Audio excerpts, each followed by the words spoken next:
Olá, tudo bem? Hoje vamos estudar sobre conjuntos. E esse conjunto trata-se de conjuntos numéricos.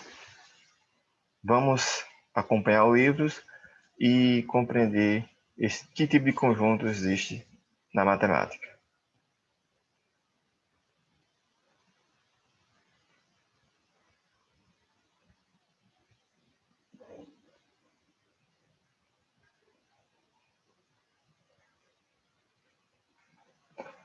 Aqui nós temos o livro do Roberto Dante e nós vamos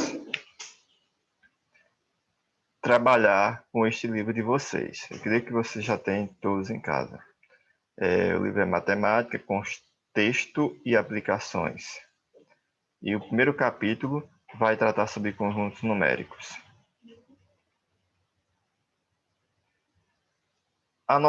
Primeiramente, vamos trabalhar conjunto. Mas o que será conjunto? Vamos trabalhar conjunto numérico. Mas existem outros tipos de conjuntos? Vamos acompanhar aqui a leitura. A noção de conjunto é simples e fundamental na matemática, pois a partir deles, pode ser expresso todos os conceitos matemáticos.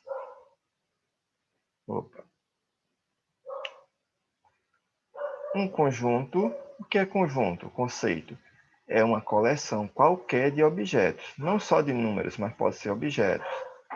Frutas, lápis, livros. Então, tudo isso é conjunto, qualquer objeto, chamado elemento. Então, esses objetos que têm um conjunto são chamados de elementos. E podemos representar um conjunto colocando seus elementos entre chaves, separado por vírgula, por exemplo.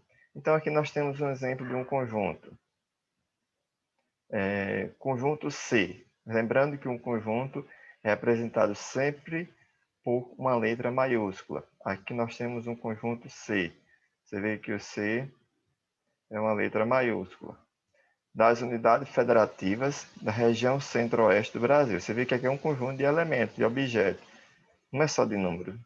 E aqui são regiões do centro-oeste do Brasil. Então, se eu for representar esse conjunto, eu coloco C maiúsculo igual e ele tem que ser representado entre chaves. Então, chaves, aí eu boto os estados da região centro-oeste. Mato Grosso do Sul, Goiás e Distrito Federal. Outro exemplo, B. Conjunto B dos números primos. Então, se eu quero representar esses números primos, o conjunto, eu boto B maiúsculo igual. E quais são os números primos? Então, números primos são aqueles que só dá para dividir por 1 e por ele mesmo.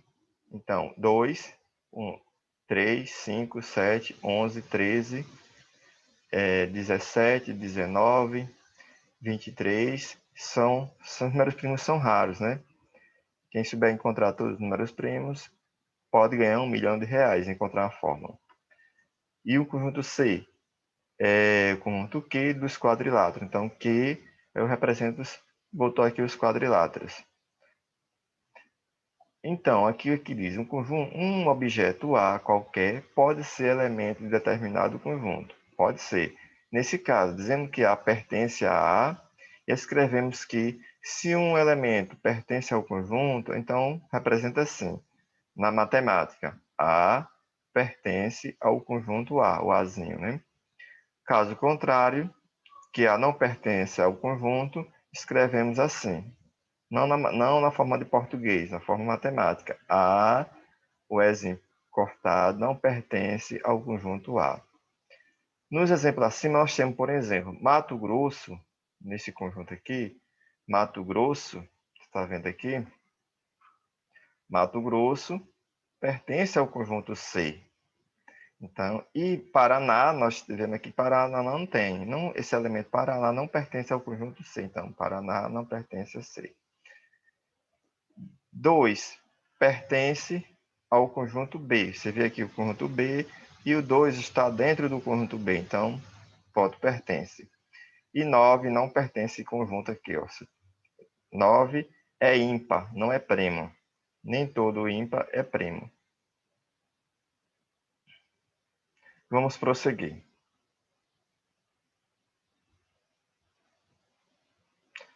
Aqui.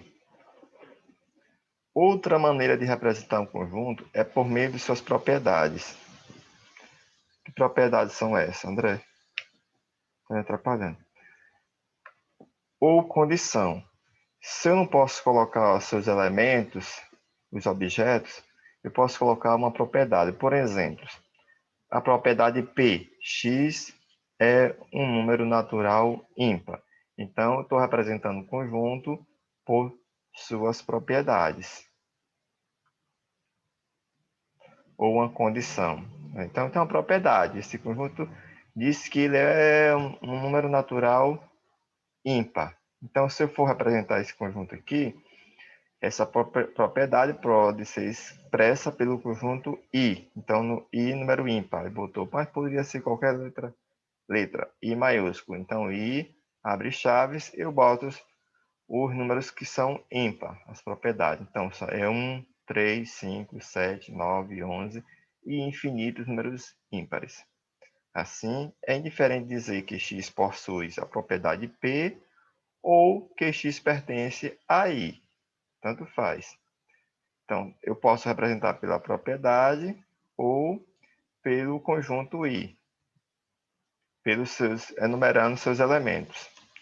E no conjunto C, a propriedade x é um número natural que satisfaz a condição x. Nós vamos estudar esse conjunto agora, já. É um número natural. Só que essa condição é que x seja maior do que 5. Então, se eu for representar seus elementos através de chaves, né, enumerando, então esse conjunto boto a letra A ou B, qualquer, A maiúsculo, é igual a quais são os números maiores do que 5? Então você bota 6, 7, 8, 9, 10, e aí infinitamente. Você vê que é tudo separado por vírgula. Só tem caso que eu não posso usar vírgula quando for números decimais, tá bom? Por exemplo, um conjunto 2,6, aí eu quero botar outro 2,7, então eu boto ponto e vírgula, para não ter que saber se a vírgula aqui do número decimal confundir com a vírgula aqui do conjunto. Então, eu posso botar ponto e vírgula também, ok?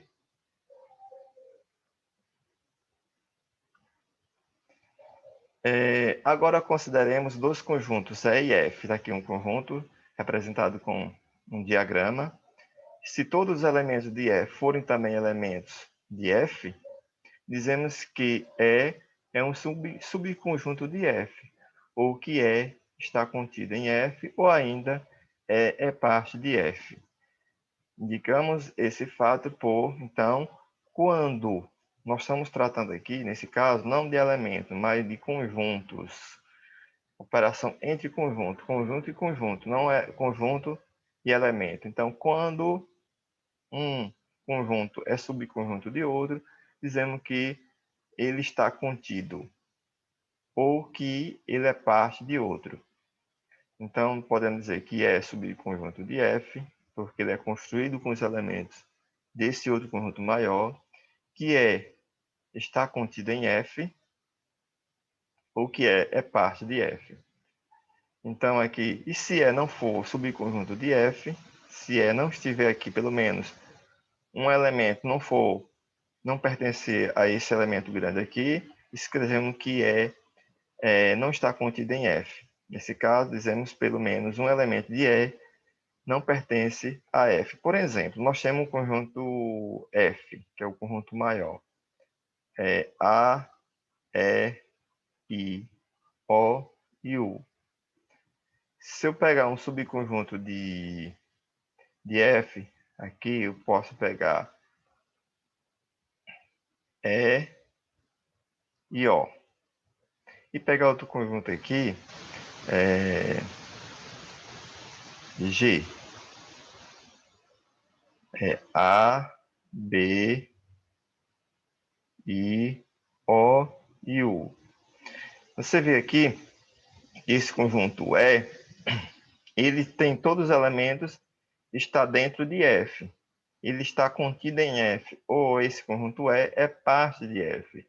Então, dizemos que esse conjunto E, na matemática, está contido em F. E esse conjunto G aqui, nós temos o elemento A, I, O e U. Esses elementos aqui, são conjunto de F, são elementos de F, mas o B aqui, nem todos, né? Nesse caso, se existe pelo menos um elemento de E que não pertence a F, ou de G que não pertence a F, esse B não pertence, então eu posso dizer que G não está com. Opa! G não está contido em F. Ok. Agora vamos para os conjuntos numéricos. O primeiro conjunto numérico a trabalhar, porque existem vários números, então eles são divididos em grupos.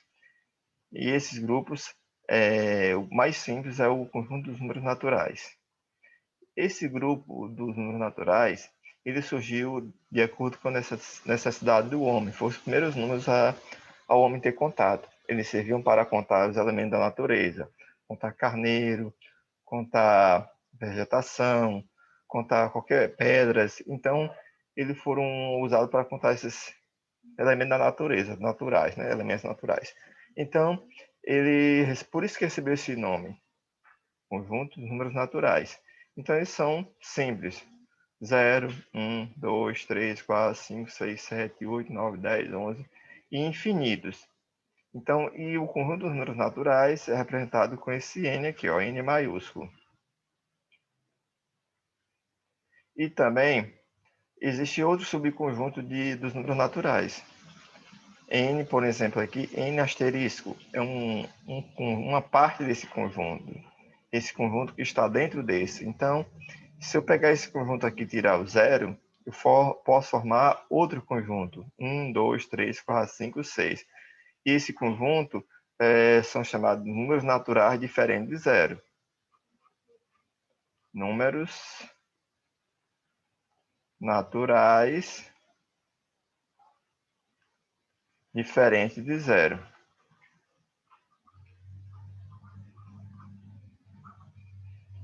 Diferente de zero. Então, esse é um subconjunto. E tem outros subconjuntos. Por exemplo, se eu pegar um conjunto com propriedade, P é um X, tal que X é um... Aqui não, André. Um número ímpar.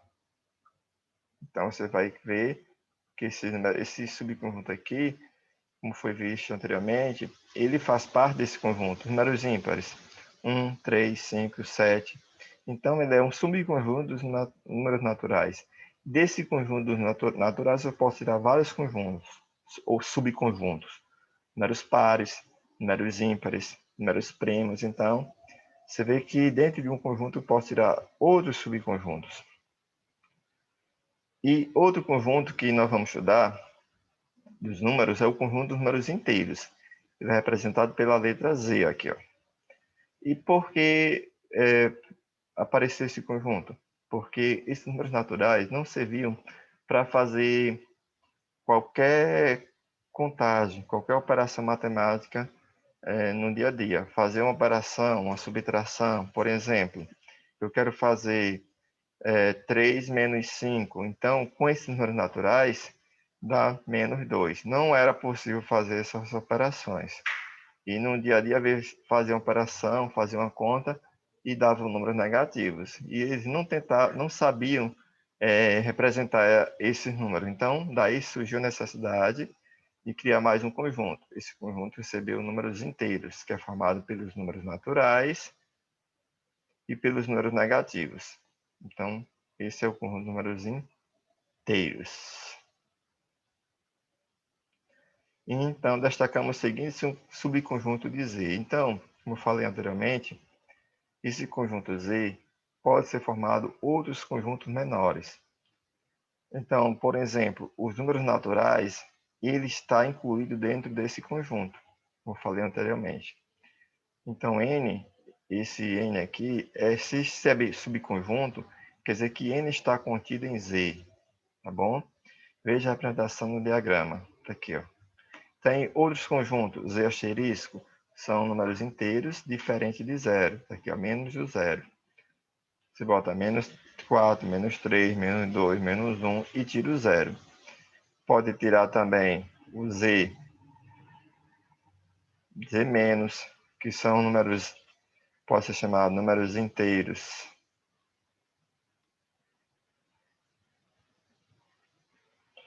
Não positivos.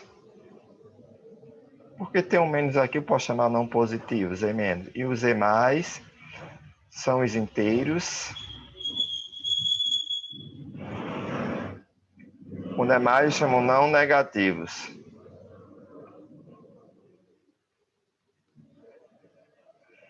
Por quê? Porque quando eu vou fazer esse conjunto aqui Z menos, eu vou fazer 0, menos 1, menos 2, menos 3.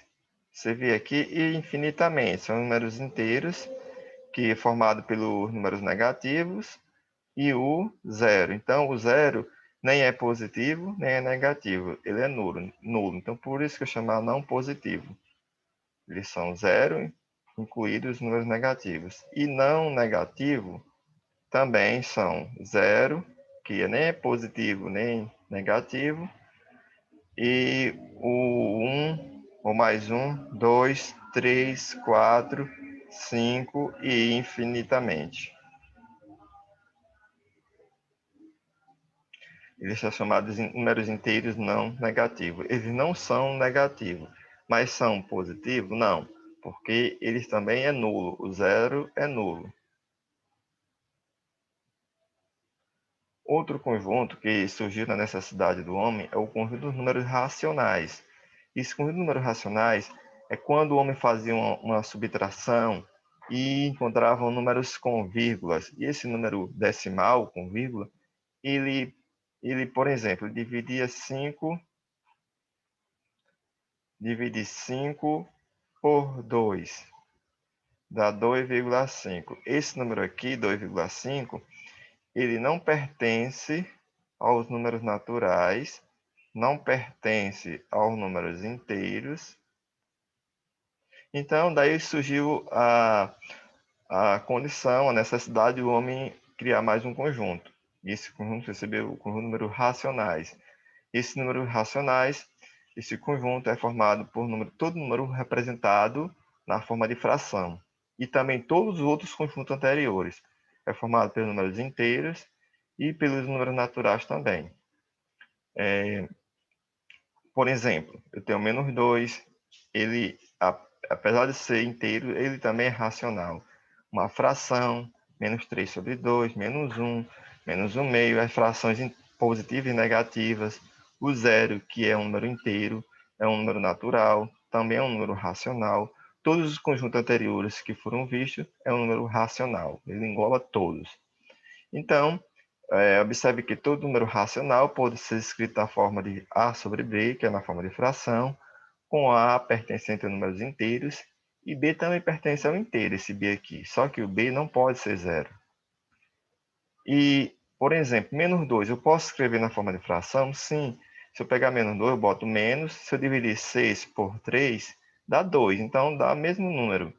Então, esses números aqui é uma fração e também pode se representar um número inteiro, tá bom?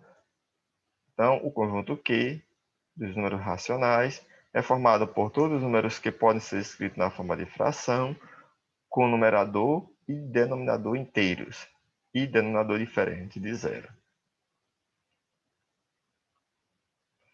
Outro conjunto também a estudar é os números irracionais. Esses números irracionais, que não admitem uma representação decimal exata, nem uma representação na forma de dízima periódica. Ele não tem decimal exato. Como assim? Eu não posso representar ele dessa forma aqui, ó, 2,5, forma exata. E também não pode ser representado na dízima periódica. Ele não pode a forma decimal periódica. Por exemplo, não pode ser 2,555. Ele fica um período. Ele não pode ser representado na forma decimal periódica.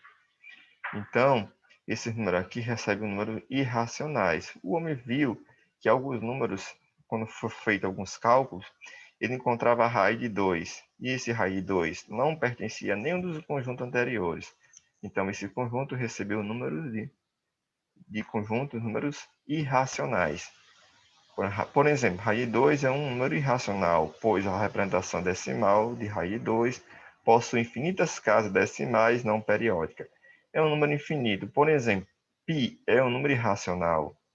Π é um número infinito. 3,14, 15, 9 e infinitos números. E esses números não são periódicos. Eles não são periódicos, ele não se repete e também não é um número decimal exato. Raiz quadrada de número natural, não quadrado perfeito. Por exemplo, raiz de 3, raiz de 5, menos raiz de 8, menos raiz de 10. Essas raízes que não são exatas são tudo irracionais. Então, você vê que tem infinitos números irracionais. Raiz cúbica do número natural, por exemplo, raiz cúbica que não é cubo perfeito. Raiz cúbica de 7, raiz cúbica de 11, menos raiz cúbica de 15, menos raiz cúbica de 25, e você pode inventar outros números irracionais, existem infinitos. Outra aqui, ó, você vê, raiz quadrada de 3 dividido por 2, dá 0,8660254. Esse número aqui, ele não tem dízima periódica, não se repete e é infinito, nunca vai se repetir. Esse número também aqui, 1,3416408, eles são infinitos e não tem período, não vai se repetir de jeito nenhum. O conjunto de números racionais é denotado por I, esse izinho aqui. Ou, como foi falado anteriormente, o π é irracional.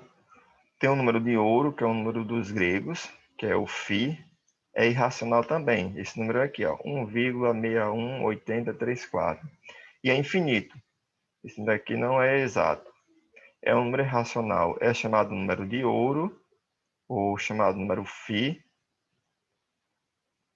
ou razão de ouro. Esse número aqui é bastante usado na construção geométrica e também na arquitetura dos gregos. Então, ele é bastante... Até na obra de Leonardo da Vinci tem usado essa razão áurea, chamada razão de ouro ou razão áurea, ou chamado número φ, número grego. E por último, nós temos um conjunto de números reais, para englobar todos, porque quando eu juntar todos os números falados anteriormente, eu tenho um conjunto irracional e também do outro lado tenho números racionais. Quando eu faço a junção desses dois, a soma, eu formo um conjunto de números reais. Você vê aqui que os números naturais está dentro de Z, os naturais está dentro de Q e os naturais está dentro de R. O Z também, os naturais está dentro de Z. E o Z está dentro de Q, o Z está dentro de R. E os racionais está somente dentro de R. Então, isso aqui você vê aqui que uma dimensão é grande e você vê que visualiza aqui que esse conjunto existe infinitos números. Você vê que N é parte de Z aqui, ó. Z é parte de Q e Q é parte de R. Então, podemos dizer que N está contido em Z, que Z está contido em Q e Q está contido em R. E I, números irracionais, é parte de R. Indicamos essa relação assim. I está contido em R.